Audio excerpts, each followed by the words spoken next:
Ang buhay ko dito sa Turkey, napakalayo sa buhay ko dati sa Hong Kong. Kung dati sa Hong Kong lagi akong stress, pagod, puyat. Dito sa Turkey, napakagaan ng buhay, napakagaan ng trabaho, ang babait ng amo. Hindi ko man nilalahat pero salamat ako sa Panginoon dahil dininig niya ang mga panalangin ko na mabigyan ako ng mababait na amo. Napakahaba ng oras ng pahinga ko. Gigising ako ng 8 a.m. Magpapahinga ako pagkatapos ng trabaho ko. Minsan 1 p.m. pa lang.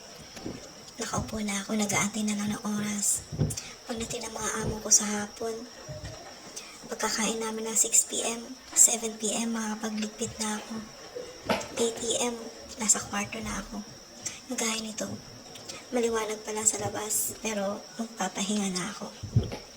Ganyan ang buhay ko dito sa Turkey araw-araw. Apakagaan, masasabi kong hayahay. Salamat sa agency dahil nabigyan nila ako ng mabait na amo. Panalangin ko na sana hindi sila magbago. Salamat din ako sa Panginoon dahil dininig niya yung mga panalangin ko.